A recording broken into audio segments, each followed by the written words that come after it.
John, welcome to the Decision Making Studio podcast. This is a pleasure. I wanted to first congratulate you on your book, but also, of course, welcome you to the show. This is going to be a lot of fun. Thanks, Ben. Looking forward to it. So you've not been on the show before. I know of you.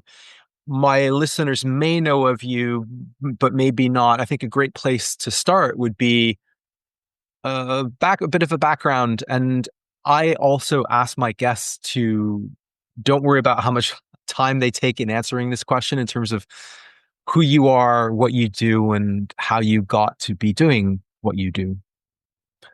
Yeah, I guess I've got one of those CVs that only makes any kind of sense after the fact, and still doesn't make that much sense. I've wandered in my life between working in government, local government, civil society and NGOs, in business, in the UK and in other parts of the world. I don't fit easily in anywhere, but I'm incredibly interested in how different types of organization work together around collective action, forming new types of leverage around very difficult systemic questions. So in the earlier part of my life, that was refugees and migration. But over the past 20 years, it's been within the domain of business and human rights, really. And there are many, many issues. But I think systemic responses to systemic problems is really where I am these days. Yeah. Was there something that in your growing up, your formative years, your childhood, something along those lines that compelled you to move into this direction, or did you want to be something different? Or it's funny. I mean, there are not refugees in my direct family, but my family has always known refugees. And actually, you're Canadian. It was a trip to Canada when I was 16 to stay with Hungarian refugees in Western Canada that my grandmother had looked after 1956 when she ran a boarding house in England. My grandmother never had much money, but she gave free boarding to refugees on several occasions. It was just part of the family history, and so I've always been interested in but not the outsider, but what it means to have one foot in, one foot out, but also something about linear thinking and structures. Structures can always get fractured and fragmented quite easily and then get replaced. And so I studied archaeology and anthropology at university for this, and I've always been, the rise and fall of cultures and civilizations, and nothing is permanent, right? So, what the sort of building and deconstruction of structures looks like is something that's incredibly compelling to me. Yeah. So you've written this book, A Just Transition. I want to start with what that means. What is a just transition? And then, of course, why you wrote a book on it. But first of all, what is a just transition? I guess there's two answers to that question, Ben. I mean, I think there's the very specific and then the sort of more general. The very specific it's a term that came from American trade unions in the 1980s and 1990s when there was a transition away from nuclear power to some extent, and also some elements of the chemical industry. And the concept there in trade unionism was that the burden, the cost of retraining, reskilling, of early retirement, of social support for families, etc., should not be borne by the worker alone, not even by the employer alone. This is a whole of society cost. So major transitions in our economy should be borne by society as a whole, and not by individuals or even specific companies. And I think that's remains inherently the core principle around just transition. The concept now, of course, it's in the preamble to the Paris Climate Agreement, and I've been to the previous 4 COP meetings under the climate process. The most recent was in Baku, Azerbaijan, where there was a ministerial on the just transition, the second ministerial. The concept is much, much broader in terms of it not just being about workers and jobs anymore. It's about equity between the global north and the global south. It relates to trade, it relates to finance, it relates to technology. And as you can imagine, the views of the low-lying island states that are already suffering the consequences of extreme weather and sea level rise are different from those countries that have huge oil and gas reserves, etc. So all of that plays out. And so we talk now about a just, equitable, and orderly transition, is the wording that the UN uses.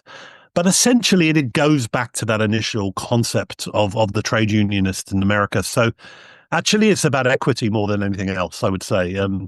We get caught up in what just means, different forms of justice, but actually, at the end of the day, it's about equity. Yeah. And why a book about it? Why now? Well, I think we would be transitioning even if it wasn't for the climate crisis. Okay. We have so many challenges that face society and business at the moment. And I know this from the businesses where I sit in board positions and advisory roles and different roles I have around my day job, is the crisis. It's the perfect storm, right? Everything is coming at once. So obviously there's the climate crisis, which I'm sure we'll talk about, but just look at agriculture, look at the depletion of soils, 40 harvests left in many places around the world, pollution of water, degradation of the natural environment, loss of biodiversity. At the same time that we have a fracturing of the international system, we have more conflicts. We have an increase in forced labor. There are many things that are fragmenting, and many challenges that are coming together. So what I say in the book is that if we tried to fix the climate crisis in isolation from these other crises, we would fail in fixing the climate crisis, because the climate crisis is contingent on not being distracted by other crises, but also is reliant on international trade, for example. I often discuss with colleagues, how do we reach net zero by 2050 if there's no international trade system, for example, or no international financial system, etc. So the contingency of these different systems is very clear. And so that's why I wrote the book. And that's why I took a systems thinking approach, because if you look at climate in isolation from other factors, even the social implications of climate action, which is what just transition is in a sense, but you ignore these other things that are going on, you won't solve anything, let alone the climate crisis. Yeah. Now we've opened up a huge area of inquiry, but just want to pick up on one of them is that you just talked about, if we try to solve the climate crisis in isolation, we won't solve the climate crisis. And when I look at what's out there, and I've just come across a post this morning on LinkedIn about sustainability and the sort of the word of the year for 2024. Recording this at the end of the year, and it would be compliance. Yeah. And when you look at a lot of the initiatives that are out there, how organizations are organized, it is very linear. It is, individual responsibilities for individual topics. We have the ESG movements that tries to divide the world up into these three buckets. Your fundamental message is this is hard. This is almost impossible, right? So these things are all interconnected. And so yeah.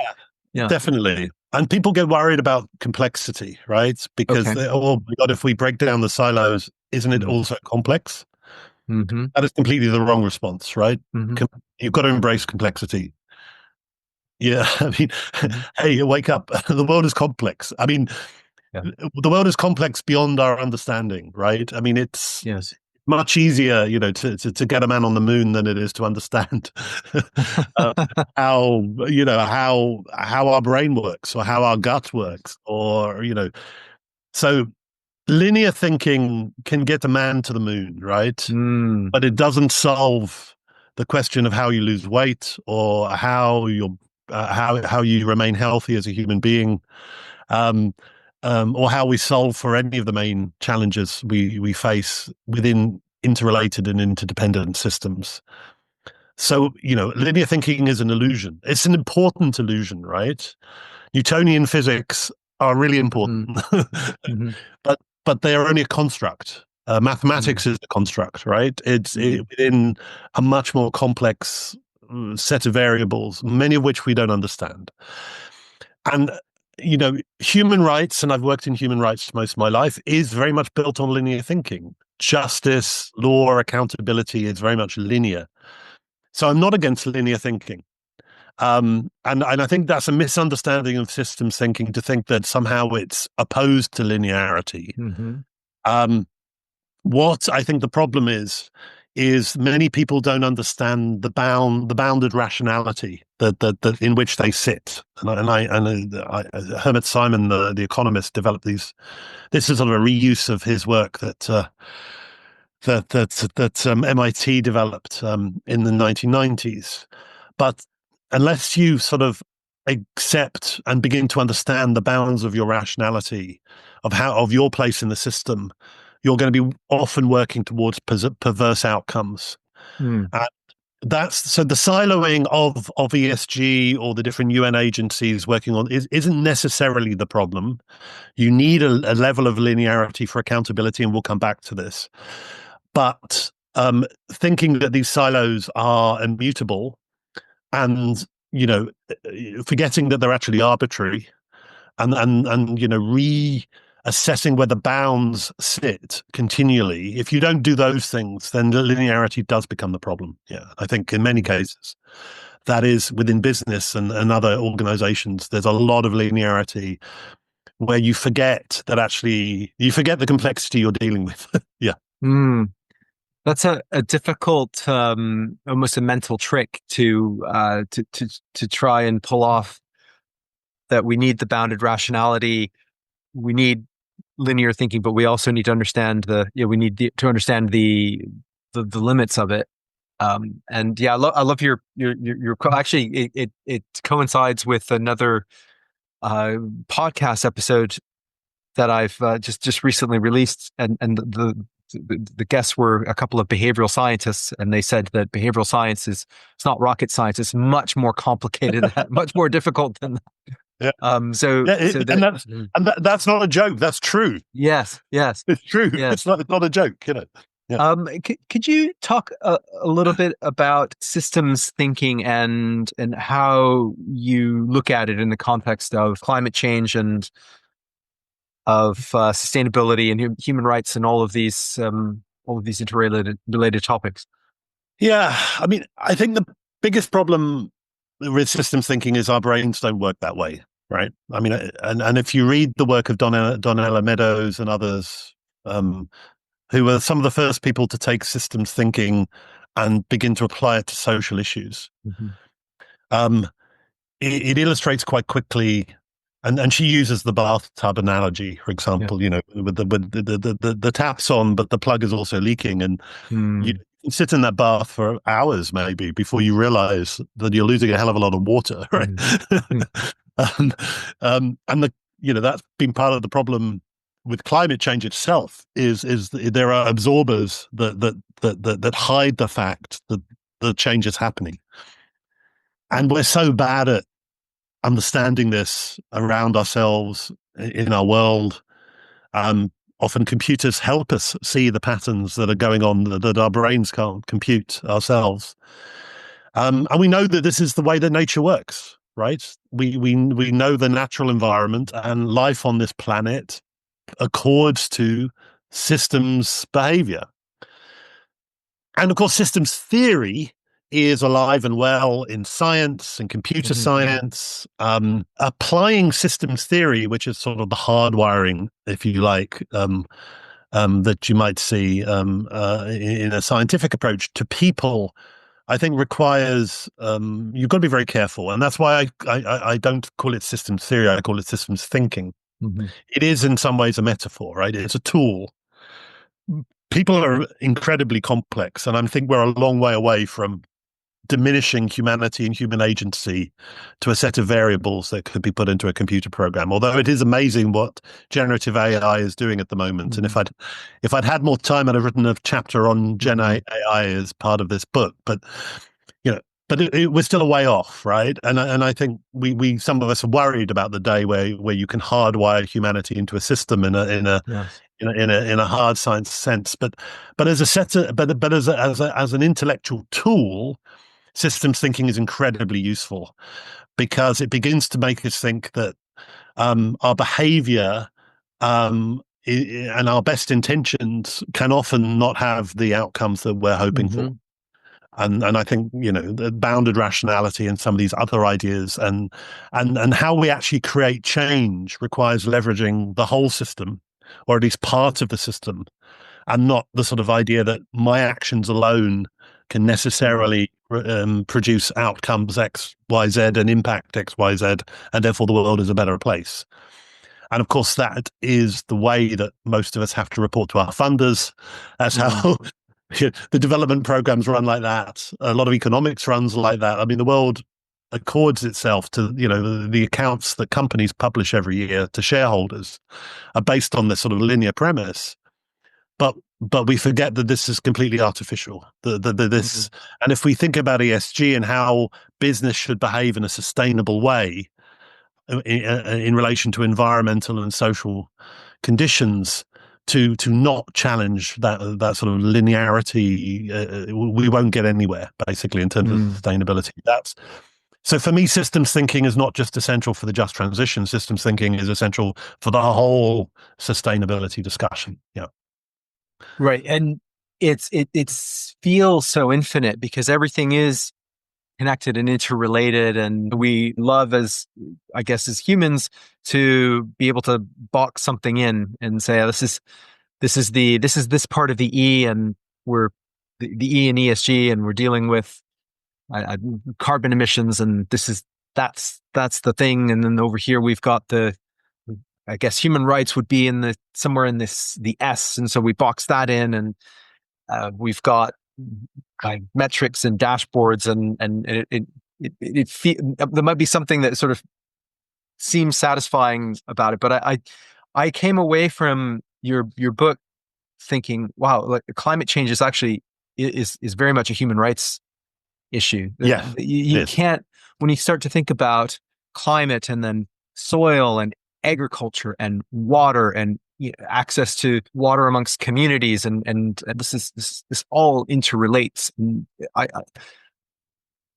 I'm skeptical about how a lot of organizations do ESG, and came away even more skeptical about some of the traditional approaches, or even the emerging approaches, Yeah, no, because it's missing the. I think so. I mean, I think we'll see. It's too early to tell in terms of Mhm. the mandatory reporting and mandatory due diligence requirements, for example, that the European Union has been developing around environmental and human rights issues. Mhm. A lot of this is still nascent. I think a lot of the devil is in the detail. Mhm. But if what results from all of this is a set of lists Mhm. that and we're entirely driven by a sort of compliance regime around tick boxing, we will miss most of the challenge, and we won't solve much of it. Right? I mean, Mhm.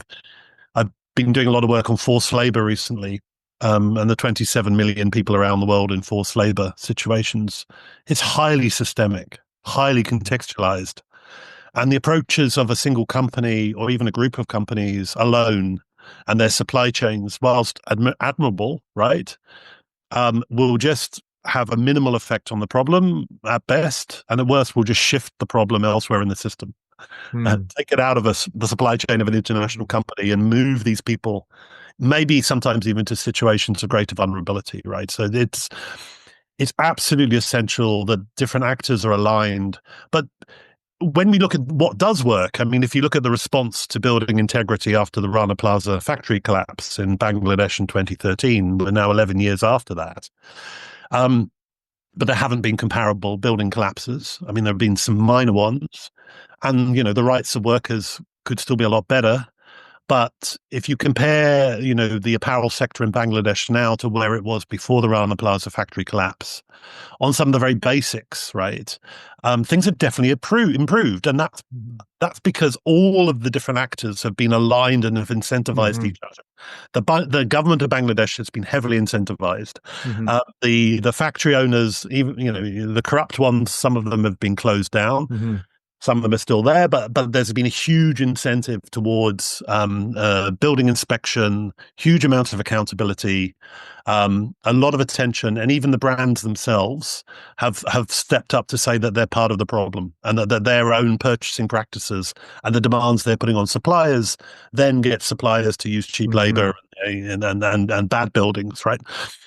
And I sometimes think, well, there is an example, and we've got a few examples like this, where designing a closed system, understanding that it's not the globe, because you say if everything's interconnected, where the hell do you start? It's like Yeah. paint, the plate of spaghetti. Mm-hmm. But you have to put bounds. So let's say after Rana Plaza, everyone decided, well, it's the apparel sector, it's factories, it's Bangladesh, Mm-hmm. and these are the main actors. But we will now create a sort of set of accountability between these different actors to improve things, and we will measure things. Mm-hmm. But we will measure things that are meaningful as opposed to things that are not meaningful. And so linearity, Mm-hmm. born out of an understanding of complexity, Right. is the way to go, right? And that doesn't mean the Right. approach around the Accord in Bangladesh is always going to be the right approach. It might be you have to change it and review it and amend it. But that is, if people say, well, from a decision making point of view, what does this look like? It means understanding the pinch points in the system. Mm-hmm. The places in which the system comes into tension within itself are often the places that are going to have adverse environmental and social consequences, because who is it that suffers the pain of the system not working other than the planet and people? And so I think understanding complexity, navigating through pinch points and places where the system is clearly coming into tension, understanding the vulnerability of people within those Mm-hmm. places, and then developing highly accountable, sometimes linear approaches that are time bound and place bound, Right. addressing those issues. And the same is true for just transition. Just transition for me is a transition away from high carbon to low carbon, Mm-hmm. but is only meaningful if it is place Mm-hmm. bound and time bound. It has, a designated location with set stakeholders who are affected, and there's a start and there's a finish. Mm-hmm. And so I don't, I don't believe that there should be hundreds of thousands of just transition plans. There should be hundreds of thousands of transition plans Right. or to just principles, right? And that's the trick. Right. It's also one of the, and you can correct me if I'm not getting this right, but my understanding with systems thinking and complex systems is that a lot of the interactions are emergent. In other words, you don't know how things shape out until you actually try you try interventions. In other words, so you need to experiment with certain policy approaches or certain initiatives and see what you learn. And I find that to be rather antithetical to how a lot of leadership works and decision making works. That we revere leaders; they must have the answer, they must be super smart. Whereas actually, we don't know a lot of things. If everything's connected, we won't know the consequences of certain things. We'll know the consequences of a few things we want to avoid, but we may not know everything, and therefore we need to perhaps experiment a bit more in policy making, in multi-stakeholder initiatives and things of that nature. I'm just curious what your thoughts are around that. Yeah. Yeah. Because so much of our law and accountability is based around knowledge, right? And how much knowledge you should have Mm, in situations and how you act on that knowledge. mm, And this is interesting, I think. I think if you follow the logic of a lot of the laws we have now around due diligence, which are trying to incentivize the acquisition of knowledge, mhm, so that the threshold between known and should have known mhm, and that companies should be penalized not for bad things happening, but for not having the knowledge. So from the health and safety point of view, you don't wait for people to fall off tall ladders. You penalize people for allowing people to go up the tall ladders without Hmm. hard hats and Hmm. harness. You don't wait for them to die before you Hmm. penalize the company. At least that's the theory, right? Hmm. It's prevention and mitigation, and that's where we're trying to get to on human rights, but also environmental issues as well. I think it's interesting how you do that. Within the context of so if you're a boardroom of a company and the board is meeting 4 times a year, and Yeah. you've got your sustainability reports. I mean, we understand that sustainability needs to live outside of the annual sustainability report. Hmm. It's dynamic, it's real time. Hmm. It's quite possible that technology will soon produce tools that companies allows companies to better manage the complexity Hmm. in a day on a daily basis using, yeah, all the way from satellite imagery through to Hmm. different uses of AI, generative AI, etc., so that companies will increasingly get a real time understanding, not of the linearity, just of the linearity of their supply chain or the Hmm. audits from their suppliers. That stuff's important, but the 360 of the system, of their part of the system that sits around them. And that's how I think you keep accountability. So you take your linear approaches, but the way that you challenge the linearity of what you're doing, and ask, am I acquiring the right kind of knowledge? Is the Hmm. knowledge that I have within the company actually meaningful? Does it relate to the most vulnerable groups of workers and others upon which my company is having an impact? If not, how do I change the approach? How do I create other linearities that get direct understandings of how workers and communities are feeling, how they're being impacted, etc.? I think we're very close to that, actually. I think Right. technology might soon allow us to have that data in real time. I mean, I give the example of satellite imageries for Hmm. methane plumes or pollution of rivers or Hmm. the ocean or oil bunkering, right, off Hmm. the coast of Nigeria. Companies are being held accountable now to stuff in real time. And it doesn't matter what they put in their sustainability reports. Hmm. Yeah, even imagery, even phone images from workers, etc. Increasingly, technology is holding business and their supply chains accountable in real time, and that will be from a system, from anywhere in the system. And you might say, well, I'm not connected to that piece of the system. Hmm. That's over there, I'm over here. How does it affect me? But suddenly you find out you are linked, directly linked to another part of the system in a way that you just did not understand or know. So companies understanding how they are linked to different places in the system is also essential. So I think systems thinking is highly strategic. And when companies find ways of, through technology, acquiring knowledge in a much more sophisticated way, it moves us beyond the silo of compliance. I mean, I wish that Hmm. companies spent a lot less time ticking boxes and doing Hmm. expensive audits, and a lot more time being strategic about where are they really having their impacts and how can they best minimize harms and create benefits. That would just, for me, be a huge game change in the whole sustainability movement. Hmm. And I think it means embracing technology, embracing complexity, thinking in systems wide terms. But I think technology is going to enable us to embrace complexity in a way that hasn't been the case until Hmm. recently. That's interesting. It's an angle on technology I hadn't considered before, because when you were describing that, I was just thinking, well, it's impossible to have all the knowledge beforehand. We're discovering we can discover it or use it in real time, and as a someone who's a decision maker, that requires a fair bit of humility to to act on new information that comes to light as and when, and to incorporate that into decision making, and that can't wait for the next annual report or No, quarterly statement or what have you.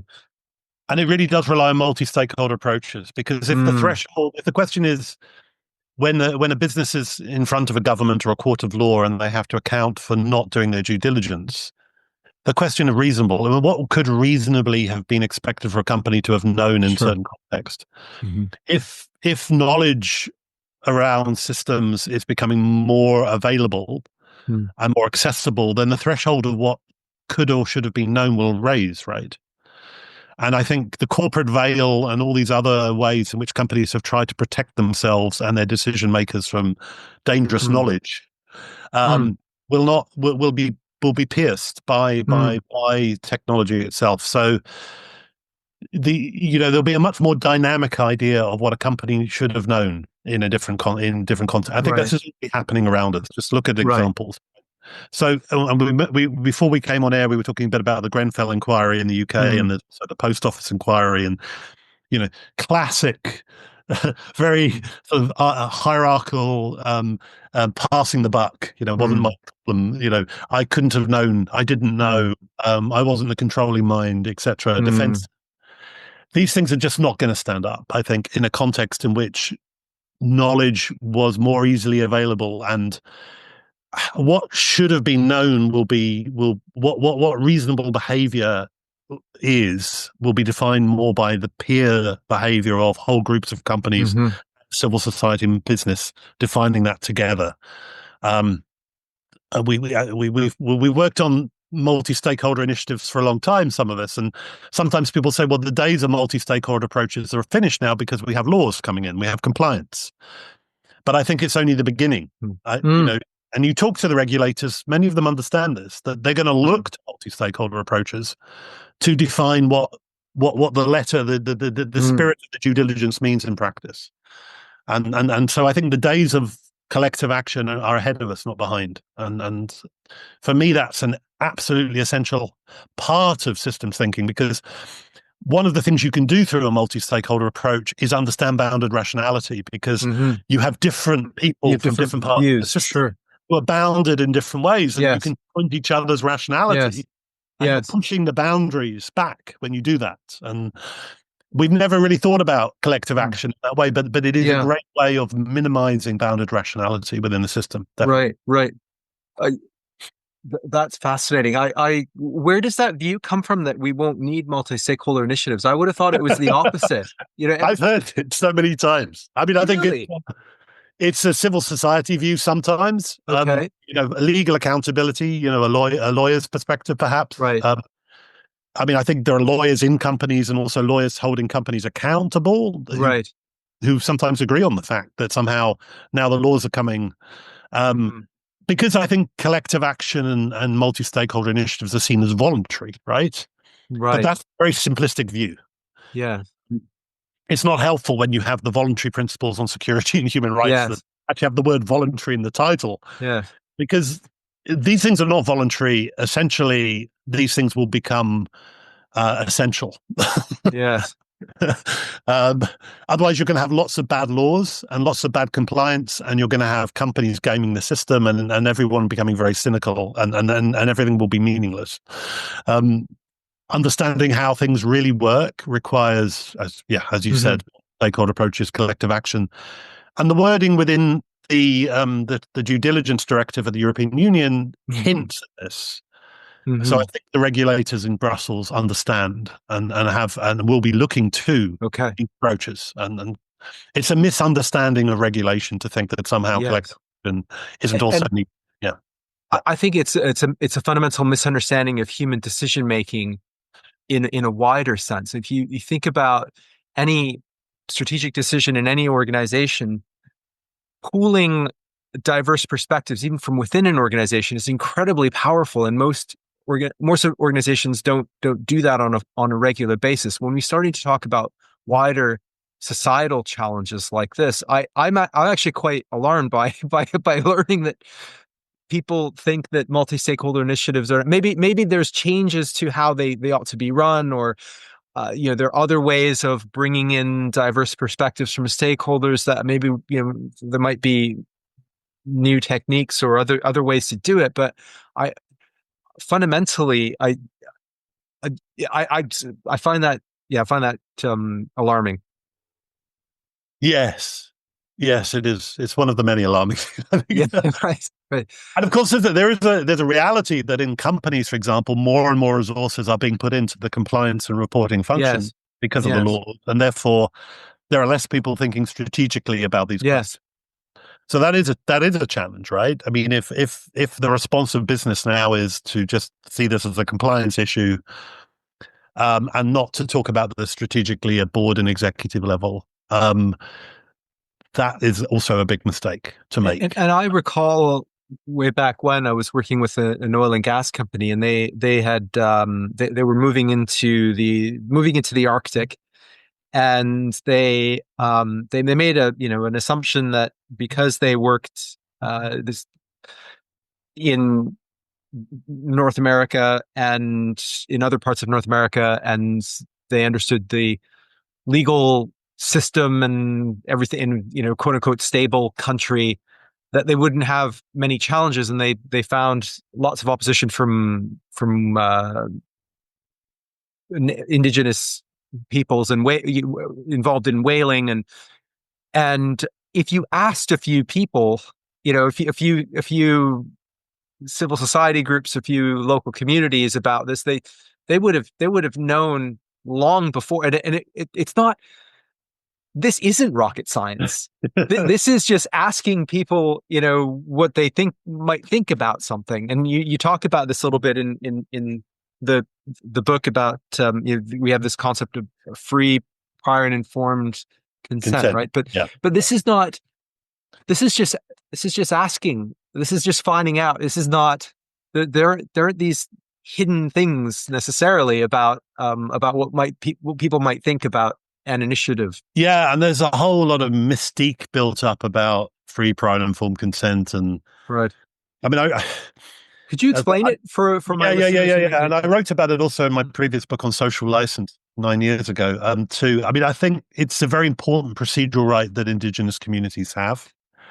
The idea that because of their historic relationship to the land and the fact that many of them are pre-colonial, I mean, they were there first, or they were there a long time before the colonial powers came, that they have special rights, right? And that they need to give consent to how their land is used, and that includes any use of the land, but also the extraction of oil and gas, or even the positioning of renewable energy, solar farms, wind farms, which of course is becoming an issue now, and transition minerals. And what's interesting when we think about the rush for lithium, cobalt, copper, etc., is that over half of the new mining that's going to need to happen is either directly on or co-located with indigenous and peasant lands around the world. I think it's 57%, according to studies.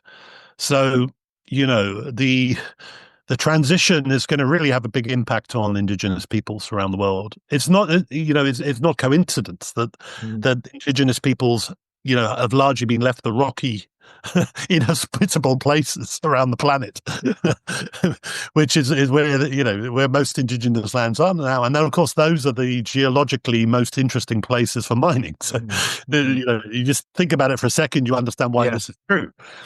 But it would be a good idea to have conversations with indigenous peoples now Hmm. about this green imperative Hmm. around the next rush for mining. More copper out of the ground by 2043 than at any time in the past 5,000 years of human history. And all these predictions that we read about are going to have huge impact. Copper mining is a dirty business. It's going to have a huge Hmm. impact on peoples and lands. And so those conversations have to start now. And I was involved in the UK government's transition plan process task force for our national transition planning, and the sort of gold standard for corporate transition plans, TPT, Transition Plan Task Force.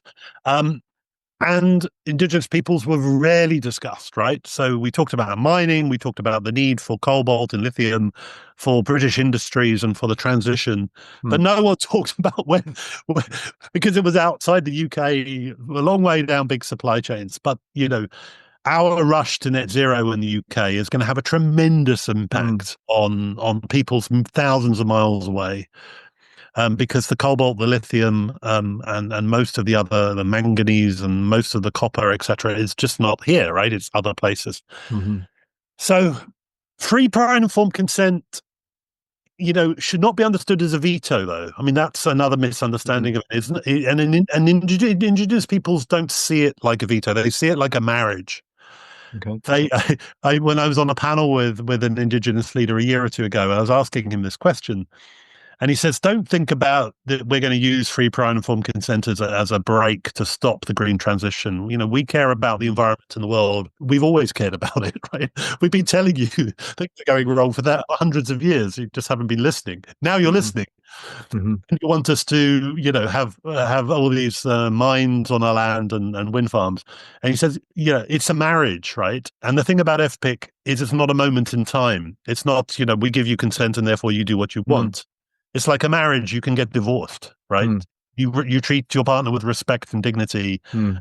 and it's an organic process that every day you work on your marriage, as it is with free, prior, and informed consent. Mining Mm. companies, energy companies have to see their relationships with indigenous groups and other communities as marriages, right?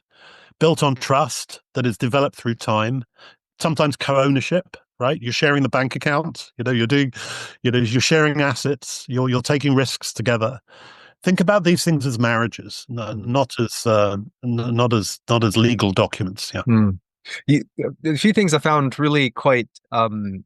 I'm going to use your pick and mix uh, analogies that organizations can kind of pick and mix the issues that Yeah, yeah, seem to be important to them, which is also seems to me just backwards, right? Because like that yeah. you can't the issues are the issues that you can't pick them, but again the sort of interconnected nature and also the contradictions you just mentioned there about the an economic transition and to net zero, but the role of copper involved in that, and that so how are we evaluating this stuff?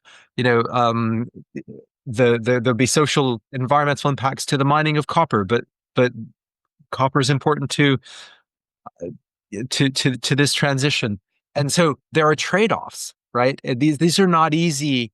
These are not easy things to resolve, and again, I think the bringing other multi-stakeholder initiatives are fundamental because you need to spot what those trade-offs are, and we need to have adult conversations about these things.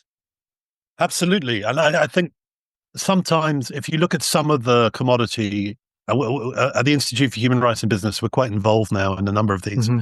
commodity initiatives. Some of them are much more vertically integrated than others. So we're on the board of the Aluminium Stewardship Initiative, for example, and that Hmm. really is cradle to grave, right? It's looking at the Hmm. whole Hmm. stewardship Hmm. from mine to the use and recycling of aluminium. But that's not true of many of the commodity initiatives, and it's not true of copper at the moment. So a lot Okay. of the initiatives that look at assurance and verification around copper mining are mine to smelter, basically.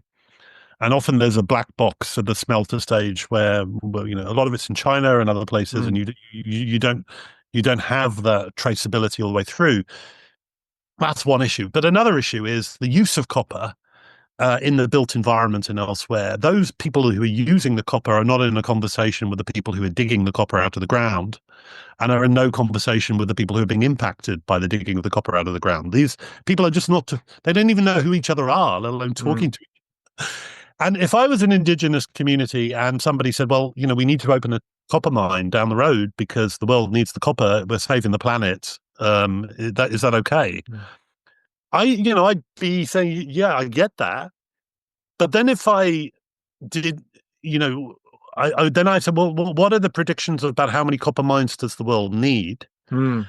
Um, if we're moving into an environment where trade is becoming bifurcated, where Trump and China are going to have a huge trade war, where there's Mm. going to be an overproduction and stockpiling of copper, because you're not going to be able to buy and sell copper off the global market in the same way as has been the case before, and because the fabrication of copper is going to be shifted away from China to Latin America and all these other things Mhm. going on. it could well be that the mine that's being opened up in your land isn't actually in this is in a well functioning systemic planet. You wouldn't actually need that copper, right? Hmm. It's some of the mines that are going to be opened are going to be opened because of security of supply issues, because of Right. geopolitics, because of speculation, because of the surge in copper price, and all the other questions, right? Mm. Um, I would be, as an indigenous leader, thinking, well, show me why this mine, and the impact it's going to have on fishing and the Mm. rivers and my community. Show me why it's essential. And if we can't show why it's essential, why should they give Mm. consent for the opening of that mine? Even if there's this green imperative, if it's a green imperative that is tarnished by all of these other complexities in the system, and yet there's no clarity that that's the case, Mm. then I think we lose the argument. We lose the social license argument for the Mm. transition. So the transition needs a social license, and that requires much more a better understanding of the vertical and horizontal integrations across the messy Mm. system. Mm. If that makes sense. Yeah, no, that makes sense, but it also speaks to the difficulty of it. And there are lots of areas we can go, because this is, we were talking about this address just transition, and the state of the world. But I do want to, we touched on accountability, and I really want to focus a bit on that. And you have a chapter on it, Yeah, and I'm wondering how we, first of all, in something like something that's sort of multi-stakeholder and involves lots of trade-offs. And so yeah, who decide, like, what are the decisions? Who decides whether or not we go ahead with this, with this mine, with this initiative? And then, yeah, how do we drive accountability? How do we make the case for accountability? exactly. And I think it's one of the weaknesses. I think one of the reasons a lot of people are afraid of systems thinking. Hmm. Well, I think the two reasons people are afraid of, well, there are many reasons why people don't Hmm. like it. One is the Hmm. complexity and the plates of spaghetti and all Yeah, the yeah, diagrams of arrows going. I mean, they're immediate turn off, right? yeah.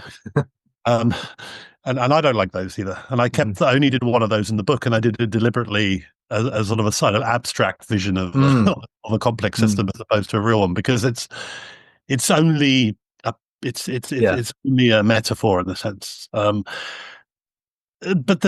one of the other reasons from the human rights communities and the legal justice point of view is that systems can diffuse and obscure accountability, Mm, because who is accountable for what in a matrix where everything is mhm, independent and interrelated? And we'll go back to Grenfell and the post office inquiry, mhm, these other things we have, and the buck passing, and go back to the Nuremberg trials and read the transcripts there of, mm, I wasn't the controlling mind. I was following orders. I didn't know what the consequences of my actions. It was hidden mm, from me, right? It was bounded mhm, system away from where I was. mhm, So if you take systems thinking in one way, you can use it to diffuse and avoid accountability to a large extent, because you can say, well, no one is truly wholly accountable for anything, right? Now that's a misreading. Um, and I think but when you look in the literature and say, well, who has really written or thought about accountability, and how it relates to systems thinking, there's very little written. And most of the stuff I could find was in the anti-corruption field. mhm, Corruption is clearly a systemic issue, right? And so, I think they're, a few years ahead of us in understanding that any success, it's an age-old problem. Corruption has been around as long as humans have existed. There's been corruption, and therefore resolving corruption or managing corruption, requires a very complex set of interventions across the system. And so it has to be, for us, I think, on other issues, including climate change and climate action. And so understanding different forms of accountability, and not accountability just between legal judicial accountability, not just Hmm. between governments and non-state actors, but between different non-state actors, where where you can enter into quite strong accountability mechanisms that you bind yourself into those at the beginning of a process. And so I'm very interested in how, for example, internet governance works, or the Court of Arbitration in Sport works, um, or even other forms of arbitration that take place in The Hague, at the Hmm. Permanent Court of Arbitration there. And what you'll see is that there are some industries, whether it's space, whether it's um, shipping on the high seas, where you have these clear governance Hmm. gaps. And there's not one government that's clearly responsible for the actions of a company or another. Where there are these um, compliance mechanisms, the accountability mechanisms that are voluntarily entered into, but then become binding. They become the Hmm. price of membership, the social license, the price of the Hmm. license, the legal license of operation, in a sense. And I think these are interesting, and I think we need more of these, because they can work in other parts of the system, Hmm. and we shouldn't have this idea that somehow compliance um, to national laws is going to be sufficient. It's important, but it's never going to be anywhere near sufficient to meeting these systemic challenges. So Hmm.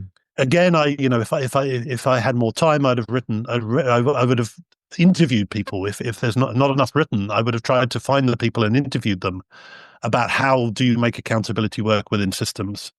But I think it's an important area, and I think it's a mistake, and to think that systems thinking somehow takes you away from accountability. We need to think of it of Hmm. a much more complex way of embracing many forms of accountability, and mutual accountability between different actors, and not just Hmm. between governments and non-state actors. Yeah. Would that involve maybe some accountability for the acknowledgement of our bounded rationality, or some, or or maybe more practically put? I've been thinking about this in organizational context, is making people accountable for just the quality of the decisions. Yes.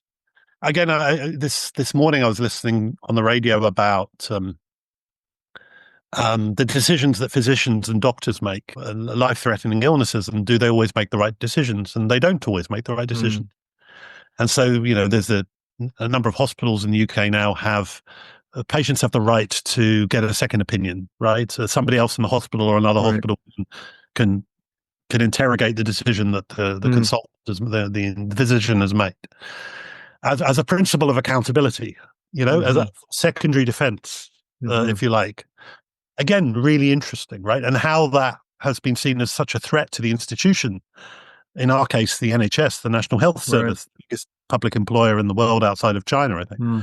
a monolith. But this accountability question has been driven by the parents of a girl that died, and I think this is really interesting. And these are the kind of questions I think that we're going to see more of. And sorry, I've forgotten the question you asked me because I've got off down another I rabbit. was just I was wondering if there are mechanisms for holding people to account for not necessarily the outcomes, because we can't in Yeah, a complex system hold people to account for outcomes we just won't be able to understand before we make decisions, but for the quality of how the those quality of decisions are how the made. decision was made, Hmm. I totally agree. Yes. Hmm. So the interviewer on the radio this morning said, well, actually, it was a former minister of health who they were interviewing. And he said, well, and I agreed with him. I mean, he said, if the doctor turns up drunk, right, there's no defense to that, right? They Right. clearly. Hmm. But if the doctor turns up not drunk and fully present, Hmm. but just makes the wrong decision based on Yes. that Yes. they had, they should still be accountable, but not necessarily blamed. So there's difference between Hmm. blame and Hmm. accountability, right? We have such a Yes. blame culture. Everyone's trying Yes. to blame somebody for things in their lives. Yes. We know most times actually there isn't easily someone to blame, right? Mm. And understanding the difference between blaming and accountability is really important, That right? yes, I think that's I think there's something there that offers a way forward, because the compliance culture actually is all about avoiding accountabilities. I did this because, well, actually I didn't think, but the process told me to tick this box and that's what I did. And so you can't blame me. And so people No, hide, and and I there's a think with the cowardice that kind of culturally happens.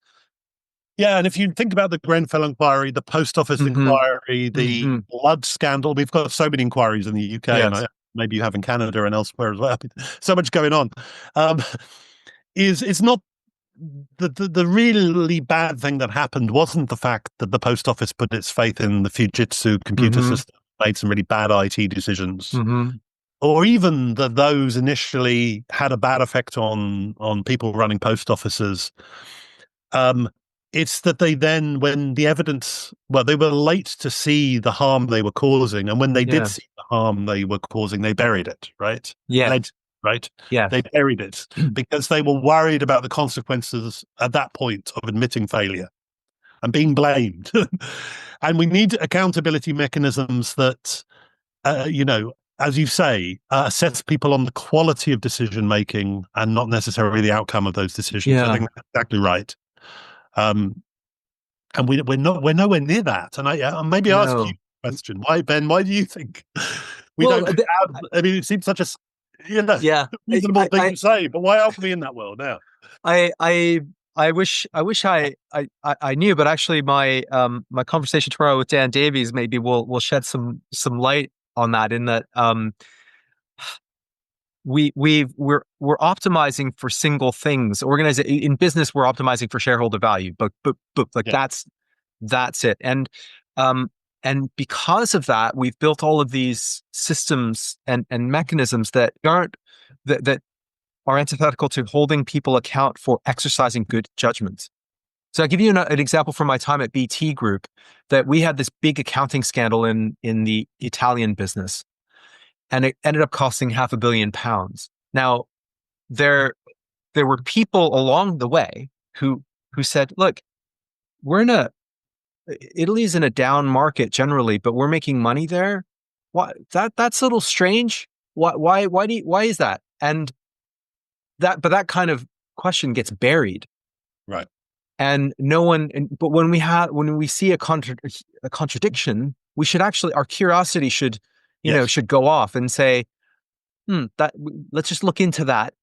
And and when we go back to decisions, we should be able to say, look, this is the decision. This is what I knew at the time. This is the decision I made based on what I knew, and presented with the same information, I probably make the same decision. And we don't like to say that, but Yep. we have all this data, but we can't actually go back to the point at decisions and say, we made this decision. This is why. This is what we knew. This is what we didn't know. Maybe we could have. But That's I a think one of those questions should be, as you said, do you challenge the bounds of your rationality at the time? This is the thing. Because Yeah. if you're relying on the information that's been given to you or is easily accessible, or Yes. that might not be enough. That might not be Yeah. sufficient to make Yes. the right Yes. to have the sort of the right decision making Yeah. quality, right? Yes. That maybe there should always be the question: have I challenged the bounds of my rationality? Yes. Yeah. And if so, how have I done it? Who have I spoken to? Yes. It's outside my part of the system who could be giving a sort of Yeah. counterfactual um, Yes. Yes. to what I'm to my assumption. Yes. That should always be a question, maybe in the quality of decision making, perhaps. Yes. I can see the other, maybe the other argument that sort of says, well, anything can be gamed, right? There's a way of, there's a thing called Goodhart's law. Once you set a target, it becomes a metric as a target. It becomes a bad metric because it gets gamed. You see this in anti-corruption with, zero tolerance or things like that. Then you just disincentivize people from reporting on suspicions of corruption in an organization or in a system. So it's challenging, but somewhere there's something about judgment that we need to bring back into how we decide. And also, I would argue, in multi-stakeholder initiatives, and going back to your 600, is it 600 ESG rating things, right? the jargon, the number of metrics, the number of the how impenetrable this stuff must be Yeah, within an organization, within experts. And now we bring in multi-stakeholder yeah, conversations. Well, we need to have some sort of common language about what's going on so that we can actually talk to one another. And uh, if language becomes impenetrable with too much box ticking, because that's inevitably what sort of ends up happening, then that we start talking about things that cross purposes. We're not actually getting the richness of a conversation. I agree. And maybe that's one of the reasons I write the books that I try and write is to try and, at least in my mind, simplify things Yeah. in common language Yeah. enough. Yes. So I hope in my book on just transition, it is accessible enough to people who sit, a few steps away from our field, right? I don't know yet whether that's going to be the case or not, but I deliberately try to Yes. deconstruct the jargon and Yes. all the It's stuff great we because have. you also have individual chapters on topics that are almost like little handbooks on communities, workers, and things. And it can get, this is, I think, another thing that any leader needs to have is they need to be conversant on a wide range of topics. It needs to be accessible. I am conscious of time, and but I do want to wrap up. But one question before we do is Yeah. just are you optimistic?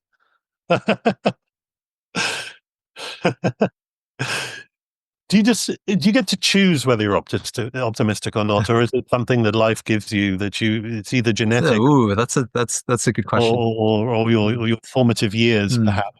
mm, I'm not sure.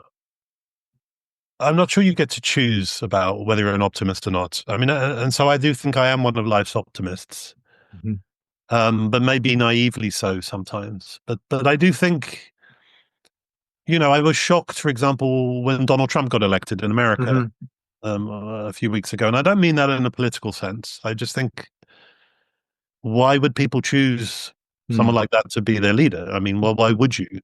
mm, But then I try to think, the consequences of his election, in many ways, are unforeseeable in a systemic way, right? The mm, consequences, and the backlash against ESG in America, obviously people seeing as wokeism and all this stuff, the mm, culture war stuff, I mhm, hugely regret, and I find that stuff difficult.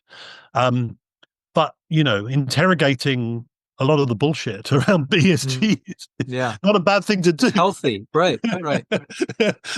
Because there's a lot of bullshit out there, and I think and I remember as it was with CSR, and it really Mm, took the global financial crisis in a way to pierce the CSR bubble.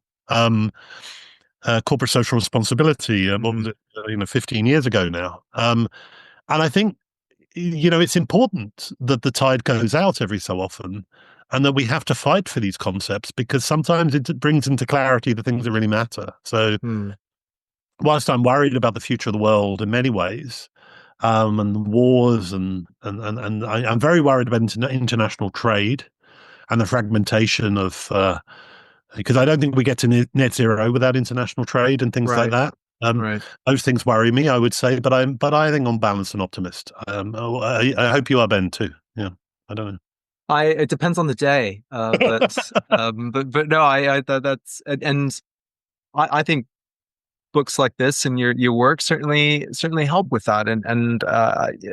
So congratulate you on the book and your ongoing work. I think Thank you. it's more needed than ever, and we need to have these conversations. We need to have real conversations about this stuff, and make it, as you say, make it accessible. And congratulations on your podcast, because you are breaking down the silos by you and me and your other guests. There are probably 1 degree of separation between us, Hmm. but we probably don't. Most of us don't even know each other, right? And I Hmm. think your podcast series brings forward those linkages, and I'm Well, interested to thank you. listen to more of your podcast because it's a very valuable service what you're doing, and you get that systemic cross-system view, perhaps in a way that few other people do, and your listeners do as well, of course. Yeah, that's not always a recipe for a good night's rest at times, but but thank you. I much appreciate that. So the book is called A Just Transition. I got a copy on Amazon, but I presume it's available wherever Yes, books are sold. it's Just Transition, a systems thinking approach to climate action. Mhm. It's available. It's published by Springer. It's available in all good bookstores, mainly online, but Mhm. maybe it will pop up in hard copies in some of the bigger bookshops. But you'll find it at a multitude of online bookstores. Okay. Will all have it and can be ordered anywhere in the world now, I think. And I'd love for listeners and readers to tell me what they think. And thank you, Ben, for getting in contact to give me this opportunity to share and being so thoughtful in the way that you've interrogated some of the ideas. Really interesting. Thank you. Well, thank you. And for people that want to maybe connect with you, find out more about your work, get in touch, what are the best places in which to I do think the easiest way is probably on LinkedIn. that? So do find me on LinkedIn, John Morrison. If you just Google John Morrison human rights or John Morrison just transition, you're going to find me. Right. But LinkedIn's probably the best way. Find me on LinkedIn. I'm currently at the Institute for Human Rights in Business. That's my day job, although I leave at the end of next year, which will be the end of this year by the time listeners hear this podcast. So LinkedIn is the best way. Send me a connection request. I largely accept them, and then we can message each other, etc. So LinkedIn is probably the best way. Thank you. Yeah. Okay. Wonderful. John, thank you very much. Much appreciated and really enjoyed this. Great. Thanks, Ben. Good luck with your work.